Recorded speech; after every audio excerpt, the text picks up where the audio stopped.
কর্ণফুলী নদীর অবৈধ দখলে গত ১.৫ দশকে কয়েক হাজার কোটি টাকা ক্ষতি দাবি। উচ্ছেদ অভিযান আরও জোরদারের আহ্বান বিশেষজ্ঞদের।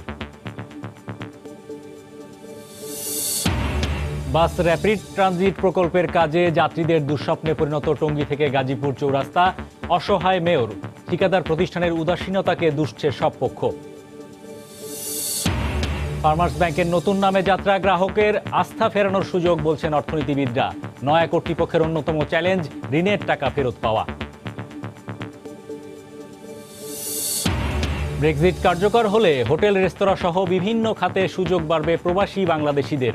সংকট উত্তরণে মধ্যবর্তী নির্বাচনকেই একমাত্র উপায় বলছেন বিশ্লেষকরা। এবং চাঁপাইনবাবগঞ্জের গাছে গাছে আমের মুকুল, আগাম ফলন পাওয়ার আশা বাগানীদের। আম নামানোর যৌক্তিক সময় নির্ধারণের দাবি।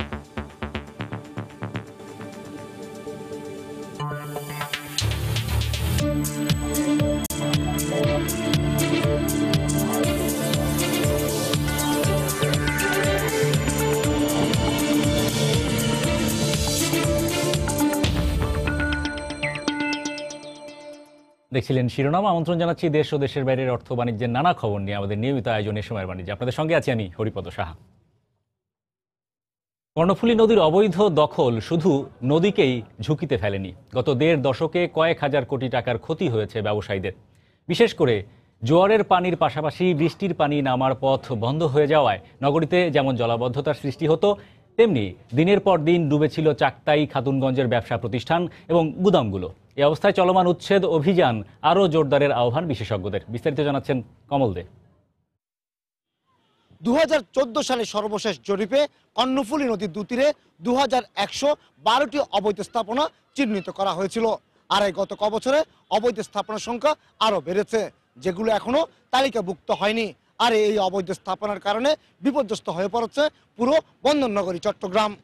নগরীর শাহ আমানত সেতু থেকে ফিরিঙ্গি বাজার হয়ে বারেক বিল্ডিং বাংলা বাজার ঘাট পর্যন্ত ১০ কিলোমিটার এই পথে গড়ে উঠেছে হাজার হাজার স্থাপনা, যার অধিকাংশই করা হয়েছে কর্ণফুলী নদীর বিশাল অংশ দখল করে। দুটির অবৈধ দখলের কারণে ক্রমশ নাব্য সংকটে পড়ছিল খরস্রোতা এই নদী। নদীর তীর দখল করে যেমন বসতি স্থাপন করা হয়েছে, তেমনি গড়ে তোলা হয়েছে শিল্প কারখানা। যদি নাব্যতা হারাই ফেলে তাহলে চট্টগ্রাম শহরের যে ড্রেনেজের যে একটা সিস্টেম আছে সেটা কিন্তু আর পানি যেতে পারবে না। যখন না যাবে তখন ফ্লাড হবে, পুরো নগরটা একটা অকেজো ডাস্টবিনে পরিণত হয়ে যাবে। গত ১ দশক ধরে বর্ষা মৌসুমে নগরীতে জলাবদ্ধতার সমস্যা প্রকট আকার ধারণ করে। আর এই জলাবদ্ধতার সমস্যার জন্য বিশেষজ্ঞরা মূল সমস্যা হিসেবে চিহ্নিত করেন কর্ণফুলী নদীর দখলকে। ২০১০ সাল থেকে অবৈধ স্থাপনা উচ্ছেদের দাবিতে আন্দোলন শুরু হলো। প্রভাবশালীদের হস্তক্ষেপে তা বারবার ভেস্তে গেছে। প্রচুর প্রভাবশালী এবং এদের বিভিন্নভাবে ক্ষমতাবান এবং ওই রাজনৈতিক প্রভাবে প্রভাবিত ছিল, সেই জন্য হয়তো দখল করা উচ্ছেদ করা যায়নি এতদিন। নদীর দুই তীরের জায়গা দখল করে তারা ক্ষান্ত হয়নি। দখল করে নাই পণ্যবাহী নৌকা এবং ট্রলার চলাচলের মাধ্যম চাকতাই এবং রাজাখালী খালের মুখসহ জোয়ারের পানি চলাচলের আশপাশের সবগুলো খাল।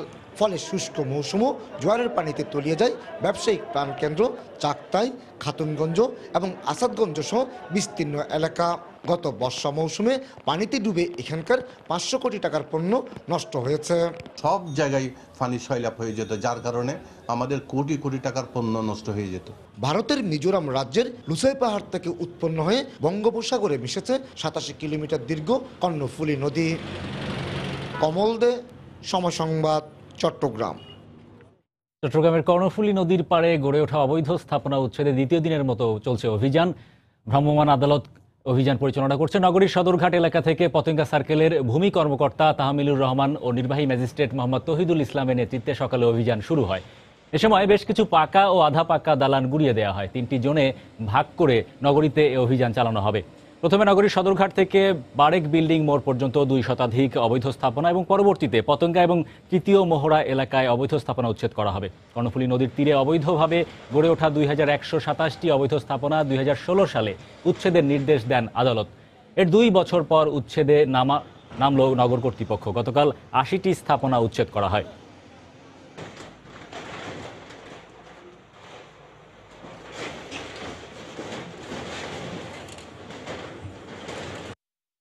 আমাদের উচ্ছেদ কার্যক্রম চলতে থাকবে যতক্ষণ পর্যন্ত, কারণ এই স্থাপনাগুলো অনেক পুরাতন এবং পাকা স্থাপনা, এগুলো ভাঙতে কিছুটা সময় লাগছে। 2127 এটি মোট স্থাপনা, এরপরেও আরও বেশ কিছু স্থাপনা হয়েছে 2015 সনের পর। আমরা এখন এই ফেজে 200-র মতো স্থাপনা আমাদের রয়েছে। এটা শেষ করার পরে আমরা নতুন করে বাকি ফেজগুলো ধরবো এবং সেখানকার উচ্ছেদ কার্যক্রম পরিচালনা করব। জেলা প্রশাসনের নেতৃত্বে দ্বিতীয় দিনের মতো চট্টগ্রামের কর্ণফুলী নদীর অবৈধ স্থাপনা উচ্ছেদে অভিযান শুরু হয়েছে। এই মুহূর্তে নগরীর সদরঘাট এলাকায় আছেন রিপোর্টার শফিকুল আলম। আমরা সরাসরি যোগ দিচ্ছি তার সঙ্গে। শফিক। হরিপদ, আপনাকে যেটি বলতে পারি, গতকাল থেকে যে উচ্ছেদ অভিযান শুরু হয়েছে, আজকে দ্বিতীয় দিনের মতো সেই উচ্ছেদ অভিযান চলছে। এই উচ্ছেদ অভিযান চট্টগ্রামের পতেঙ্গা থেকে মোহরা পর্যন্ত 10 কিলোমিটার এলাকাকে 3 ভাগে ভাগ করে অভিযান পরিচালনা করা হচ্ছে। কালকে প্রথম ফেজ তথা চট্টগ্রামের সদরঘাট থেকে বারেক বিল্ডিং পর্যন্ত যে এলাকা রয়েছে সেই এলাকায় অভিযান পরিচালনা করছেন। তারা বলছেন যে এই প্রথম ফেজে প্রায় 10 একর জায়গা রয়েছে এবং 200 অবৈধ স্থাপনা রয়েছে। তারা যেটি বললেন, গতকালকে প্রায় 4 একর জায়গা উচ্ছেদ করা হয়েছে এবং 80টির মতো অবৈধ স্থাপনা উচ্ছেদ করা হয়েছে এবং সকাল থেকেও কিন্তু আমরা দেখেছি এখন থেকে 20 থেকে 30টি অবৈধ স্থাপনা উচ্ছেদ করা হয়েছে। আপনি হয়তো দেখতে পাচ্ছেন আমার ক্যামেরার মাধ্যমে যে বড়াকৃতিতে বুলডোজার এবং এক্সকাভেটর এবং হুইল ড্রেজার সহ নানা ভারী যন্ত্রপাতি দিয়ে সেই অবৈধ স্থাপনা ভাঙা শুরু করেছে কর্ণফুলী নদীর তীরে। তো এখানে পুলিশ রয়েছে, র্যাব রয়েছে এবং যে আইন শৃঙ্খলার ফায়ার সার্ভিস রয়েছে, আইন শৃঙ্খলা রক্ষা বাহিনী রয়েছে। বিশেষ করে এখানে চট্টগ্রাম যে জেলা প্রশাসনের নির্বাহী ম্যাজিস্ট্রেট মোহাম্মদ তৌহিদুল ইসলাম রয়েছেন এবং ভূমির তাহমিলুর রহমান ভূমি কর্মকর্তা, তাদের নেতৃত্বে এই অভিযান সকাল থেকে পরিচালনা হচ্ছে এবং এই অভিযান কিন্তু আজকে যে প্রথম ফেজ যে কাজ চলছে এটি সন্ধ্যা পর্যন্ত সেই অভিযান চলবে বলে তারা জানিয়েছেন। আপনাকে একটু তথ্য জানিয়ে রাখি, চট্টগ্রামের এই যে অবৈধ স্থাপনা এগুলো বারবার বলা হয়েছিল কিন্তু এই অবৈধ স্থাপনাগুলো উচ্ছেদ করার জন্য, কিন্তু আমরা দেখেছি বিভিন্ন সময় উচ্ছেদ অভিযান শুরু হলেও সেই অভিযানের গতি পায়নি, অর্থাৎ সেই অভিযান বন্ধ হয়ে যায় মাঝপথে। তবে আরেকটা কথা জানিয়ে রাখি, এখানে তারা একটি কথা বলছেন যে আসলে এই যে উচ্ছেদ অভিযান চলার পর যে জায়গাগুলো থাকে খালি পড়ে থাকে সেগুলো আবার দখল করে নেয়, সেক্ষেত্রে তারা কি করবেন সেই বিষয়টা আমরা প্রশ্ন করেছেন। তারা বলছেন যে এখানে উন্নত বিশ্বের আদলে যে শহর কেন্দ্রিক যে বিভিন্ন পার্ক রয়েছে, বিভিন্ন বনায়ন রয়েছে, সেই ধরনের বনায়ন করার পরিকল্পনা নির্বাহী ম্যাজিস্ট্রেট আমাদেরকে জানিয়েছেন। এবং এই কর্ণফুলী নদীর তীরে কিন্তু 10 কিলোমিটার এলাকা জুড়ে কিন্তু প্রায় 2112টি অবৈধ স্থাপনা রয়েছে, যার প্রথম ফেজে 200টি স্থাপনা তারা কাজ শুরু করেছে। আপনাকে যদি একটি ইতিহাস একটু বলি, 2010 সালে কিন্তু হিউম্যান রাইটস পিচ পর একটি সংগঠন, একটি প্রতিষ্ঠান তারা রিট করেছেন আদালতে। সেই রিটের প্রেক্ষাপটে আদালত বলছেন যে এখানে অবৈধভাবে কোনো দখল করা যাবে না, নতুন অবৈধ স্থাপনা করা যাবে না এবং পাশাপাশি সরকারি প্রতিষ্ঠানগুলোকে বলা হয়েছিল যে সীমানা নির্ধারণ করে, প্রকৃত সীমানা নির্ধারণ করে একটি প্রতিবেদন জমা দেওয়ার জন্য। 2014 সালে সেই প্রতিবেদন জমা দেওয়া হয়েছিল এবং প্রতিবেদন জমা দেওয়ার পর 2014 সালে সে প্রতিবেদন করে এবং 2015 সালে সেটি আদালতে জমা দেওয়া হয়েছিল এবং সেই আদালতে জমা দেওয়ার পর 2016 সালে সেই আদালত থেকে বলা হয়েছিল যে এই অবৈধ স্থাপনাগুলো উচ্ছেদ করার 90 দিনের সময় বেঁধে দেওয়া হয়েছে। আপনি হয়তো দেখতে পাচ্ছেন যে বড় আকৃতি হুইল ড্রেজার দিয়ে একেবারে গুড়িয়ে দেওয়া হচ্ছে এই অবৈধ স্থাপনাগুলোর জন্য এবং এর পাশাপাশি যে অবৈধ স্থাপনা আরও যে অবৈধ স্থাপনাগুলো রয়েছে সেগুলো প্রস্তুতি নেওয়া হচ্ছে এবং সেখান থেকে যে মালামাল রয়েছে সেই মালামালগুলো সরিয়ে নেওয়া হচ্ছে।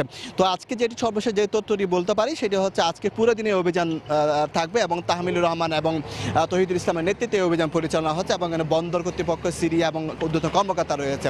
তো এই ছিল আমার কাছে সর্বশেষ তথ্য এই অভিযানের। জেলা প্রশাসনের নেতৃত্বে চট্টগ্রামে কর্ণফুলী নদীর 2 পাড়ে গড়ে ওঠা অবৈধ স্থাপনা উচ্ছেদে অভিযান পরিচালনা করা হচ্ছে, সেখান থেকে আমাদের জানাচ্ছিলেন শফিকুল আলম। এদিকে বুড়িগঙ্গার 2 পাড়ে অবৈধ স্থাপনা উচ্ছেদ অভিযান পরিচালনা করছে BIWTA।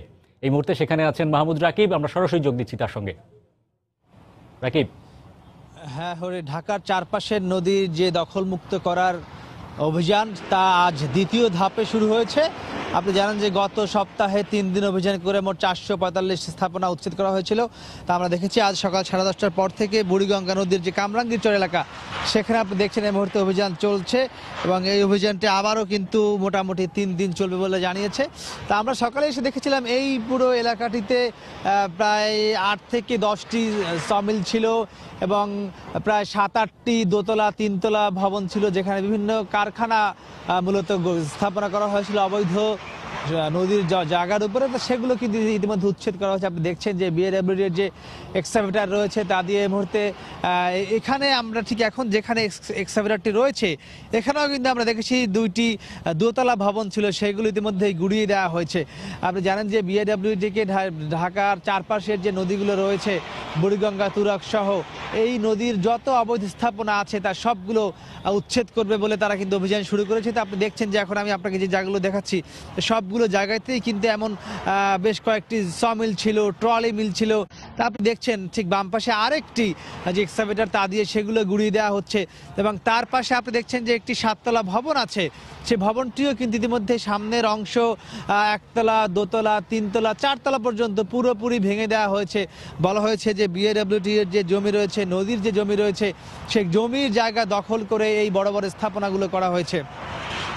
এবং আপনি আরেকটি বিষয় দেখবেন যে আসলে দখলদাররা কতটাই যে চালাক তার কিন্তু আরেকটি প্রমাণ হলো আপনি দেখছেন যে 7তলা ভবনটি রয়েছে তার সামনে একটি তারা মসজিদ নির্মাণ করেছে, যাতে যেহেতু একটি ধর্মীয় উপাসনালয় এটি যাতে কেউ ভাঙতে পারবে না বা হাত দেওয়া হবে না এটি জেনেই কিন্তু তারা মসজিদটিকে সামনে একটি ঢাল হিসেবে ব্যবহার করেছে।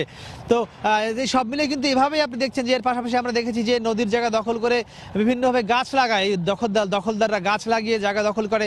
তা আমরা কিন্তু দেখেছি সে গাছগুলোকেও বৃহৎ স্বার্থে গাছগুলোকেও ভেঙে দেওয়া হচ্ছে, কারণ বিএডব্লিউডি যারা রয়েছেন ম্যাজিস্ট্রেট কিংবা কর্মকর্তারা তারা বলছেন যে এসব গাছ যদি রেখে দেওয়া হয় তাহলে আবারও তারা এই গাছকে কেন্দ্র করে নতুন করে স্থাপনা তৈরি করবেন। তো সেই কারণে কিন্তু তারা সেগুলো ভেঙে দিচ্ছেন। তা আপনি দেখছেন আমার সামনে মুহূর্তে একটি কিন্তু টিনের তৈরি যে সমিল রয়েছে সেই সমিলটি গুড়িয়ে দেওয়া হচ্ছে এবং সেই সমিলের মধ্যে যে মেশিনগুলো রয়েছে দখলদাররা এতটাই তারা জবাবদিহিতার ঊর্ধ্বে উঠে সব কাজ করেন, তারা কিন্তু সেই মেশিনগুলো কিন্তু সরিয়ে নেননি। তো সব মিলিয়ে আসলে বিএডব্লিউডি যে কথাটি বলছে যে এমনভাবে এই যে একদম সেই কেরানীগঞ্জ কিংবা কামরাঙ্গীচরের দুপাশের যত এমন অবৈধ স্থাপনা আছে তা তারা গুড়িয়ে দিবেন এবং এই বুড়িগঙ্গাকে পুরোপুরি দখলমুক্ত করে দুপাশে 50 কিলোমিটারের যে একটি প্রকল্প রয়েছে ওয়াকওয়ে করার, সেই প্রকল্পের অংশ হিসেবে দুপাশেই তারা ওয়াকওয়ে করে দেবেন অতি দ্রুত সময়ের মধ্যে। এবং আজকের এই যে অভিযান কিন্তু একদম চলতে চলতে এটি বাদামতলী হয়ে সদরঘাট গিয়ে ঠেকবে।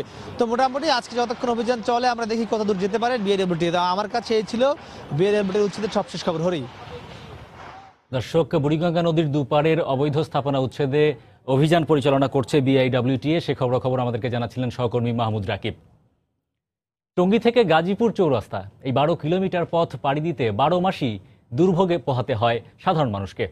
আর গাজীপুরবাসীর জন্য যেন গলার কাটা এই মহাসড়ক। একদিকে নির্মাণাধীন বাস র্যাপিড ট্রানজিট প্রকল্প, অন্যদিকে খানাখন্দ, সব মিলিয়ে যানজট আর ধুলায় অতিষ্ঠ জনজীবন। এই পরিস্থিতিতে খোদ মেয়রও নিজের অসহায়ত্বের কথা বললেন। ঠিকাদার প্রতিষ্ঠানের অবহেলার কথা স্বীকার করেও প্রকল্প পরিচালকের দাবি দুর্ভোগ এখন কমে এসেছে। রাশেদ লিমনের রিপোর্ট। টঙ্গী থেকে গাজীপুর 12 কিলোমিটারের এই পথ পাড়ি দিতে 30 থেকে 40 মিনিট সময় লাগার কথা থাকলেও এখন লাগছে কমপক্ষে 2 থেকে আড়াই ঘন্টা, কখনো কখনো 3 থেকে 4 ঘন্টাও লেগে যায়। একসময় অবৈধ দখলে রাস্তা সরু থাকার কারণে যানজট হলেও এখনকার বিষয়টি উন্নয়নের বিড়ম্বনা। এজন্য ঠিকাদার প্রতিষ্ঠানের উদাসীনতাকেই দুষছেন এ পথে চলাচলকারীরা।